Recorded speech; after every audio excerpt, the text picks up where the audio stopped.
Hello, this is the Crusader von Huygens show. This is the second part of a two-part episode where I go over why atheism is illogical and is against the spirit of science. This part will be covering how, in many ways, atheism is unscientific. The rigid belief in atheism has several consequences on a person's ability to engage in empirical science.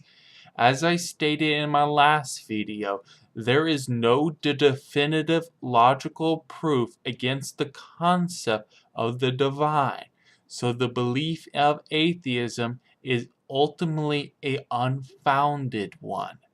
This means that atheists likely believe due to pathos reasons or logical deficiencies.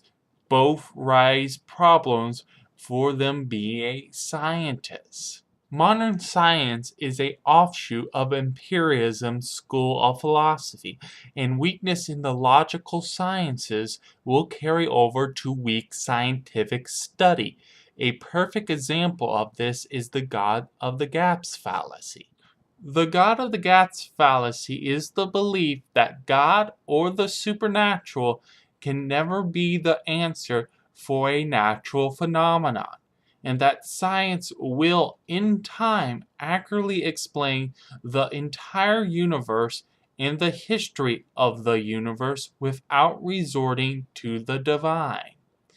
This is a fallacy for a lack of supporting premises, and it is ultimately self-affirming and circular, because if one adheres to this fallacy, then they cannot acknowledge proof against the belief, even if that proof is direct contact with the supernatural. Additionally, it presupposes that atheism is true, because if atheism is false and theism is true, then science must factor in an unmoved mover in order to be complete. The God of the gaps can only be true if atheism is true, and this narrows the intellectual vision of a scientist by denying them possible explanations of things. In order to be a good scientist, one must be open to new theories and concepts, and have creative out-of-the-box thinking.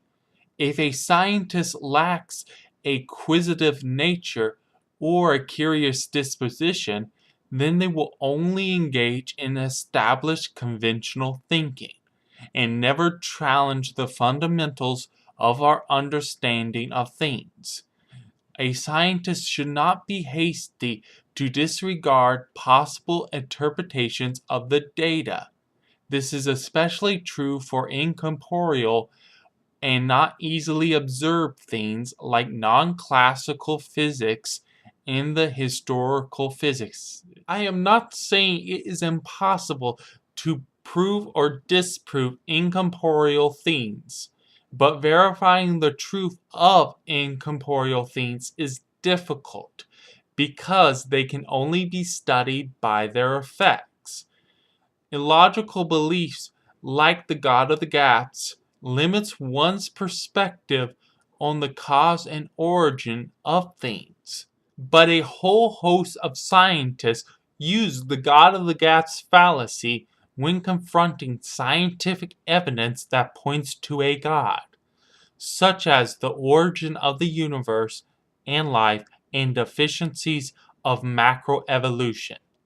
For some time, the scientific community has believed that the universe had a beginning, and the most popular theory for this is the Big Bang. The Big Bang theory states that a long time ago, the universe was made of formless energy and light, and then there was a massive expansion of firmament in space-time. Besides remarkable similarities to the first 2 days of creation in Genesis, many scientists abhor the idea that this origin is divine. Instead, they propose several unverifiable theories on how this can come about. Examples of this is that the Big Bang was caused by colliding universes smashing into one another. Or after billions or trillions of years, the universe shrinks down to a non-expanded size and has a new Big Bang.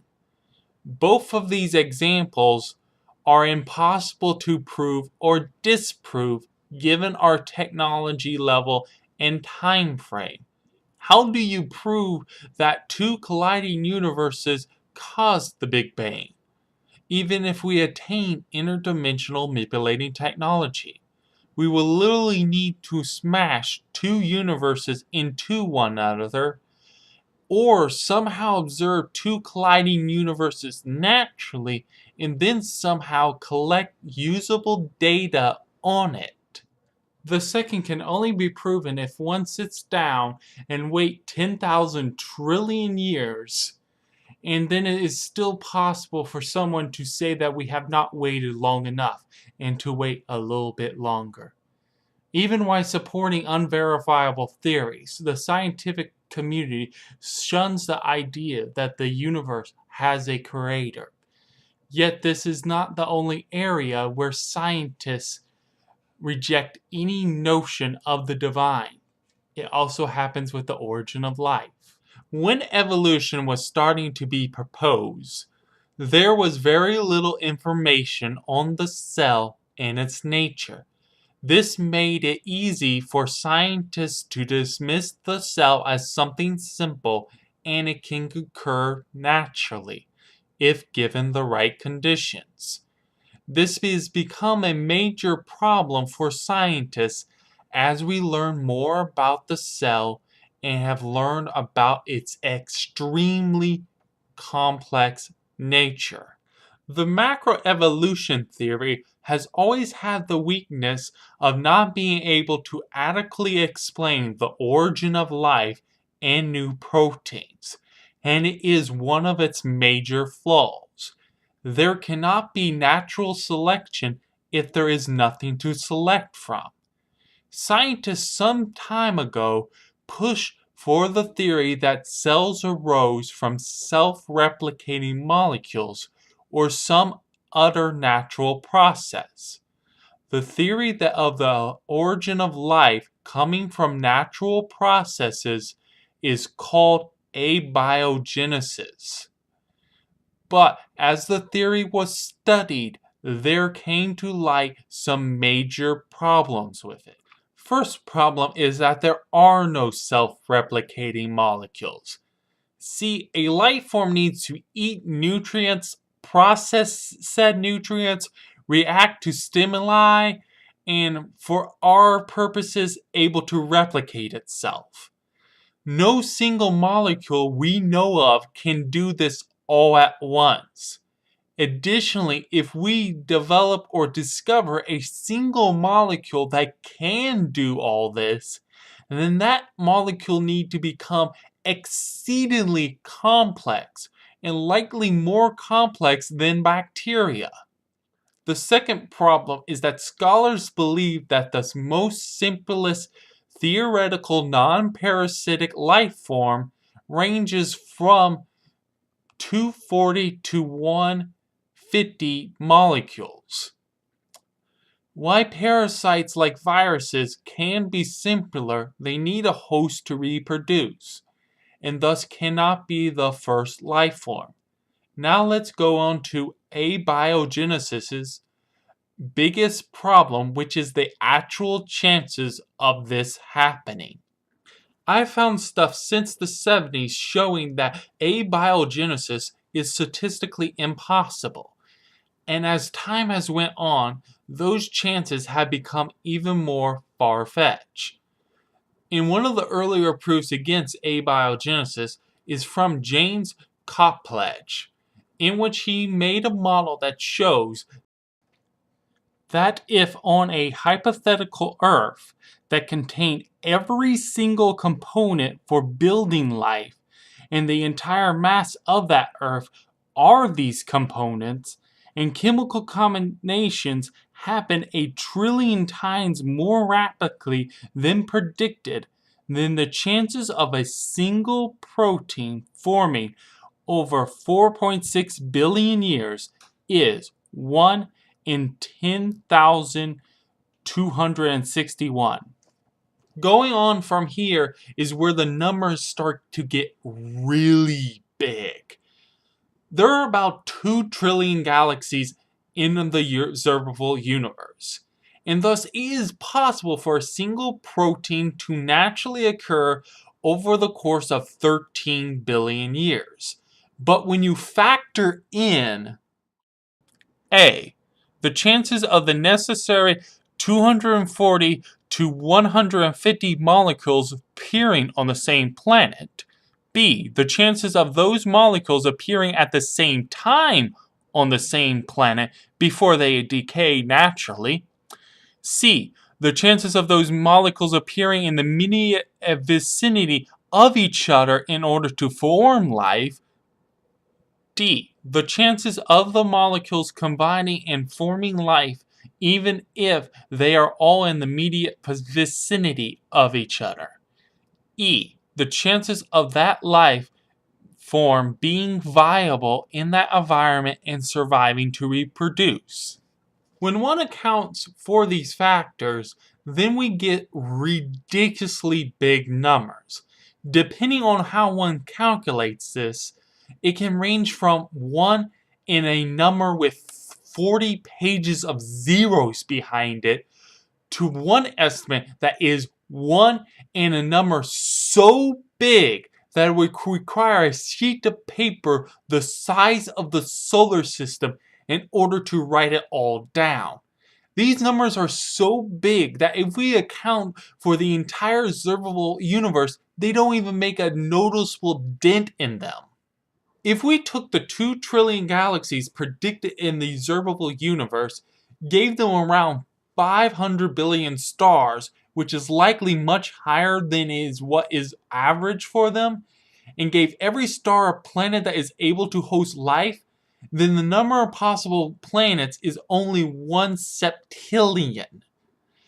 A septillion, or 10 to the power of 24, is a number that is not even longer than my finger.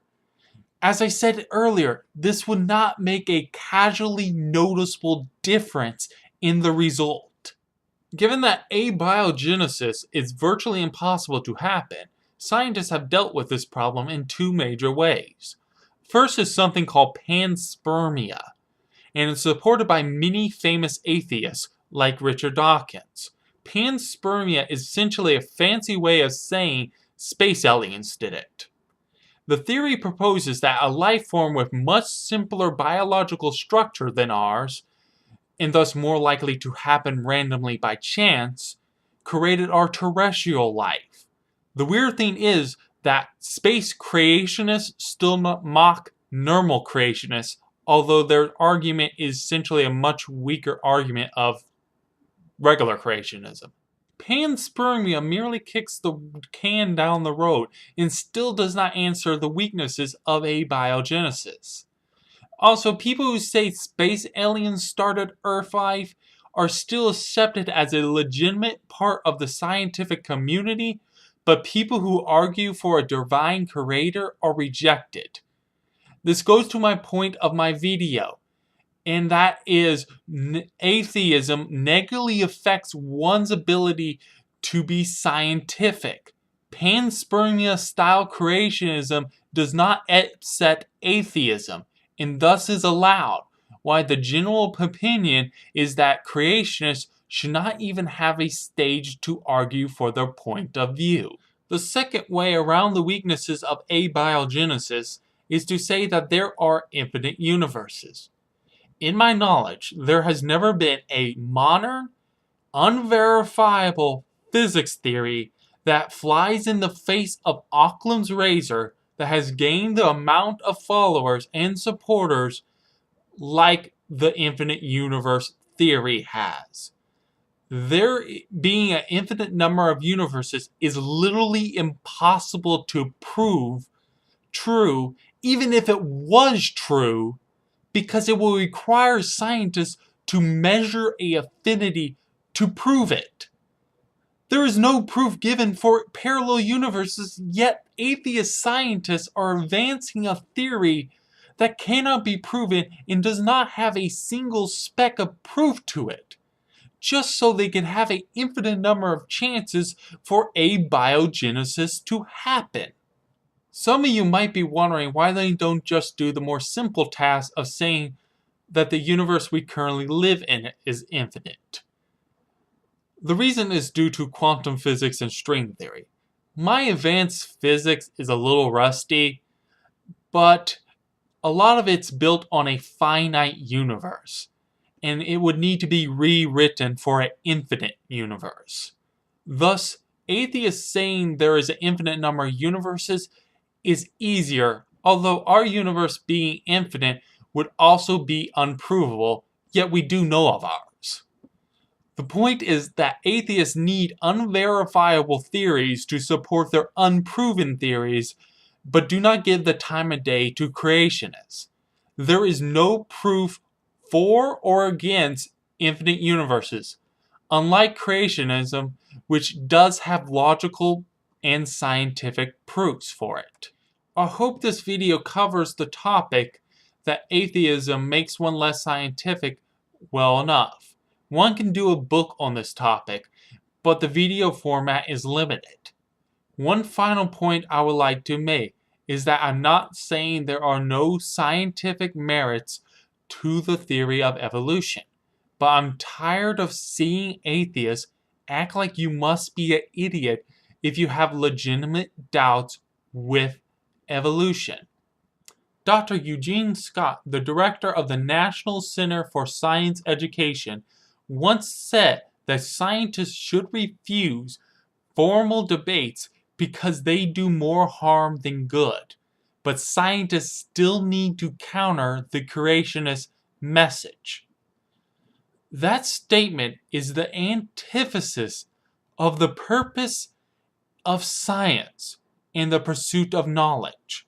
One should be welcome to new scientific theories and discussion and continue to push and question the boundaries of our knowledge, not discourage debate because it might hurt one's philosophical position.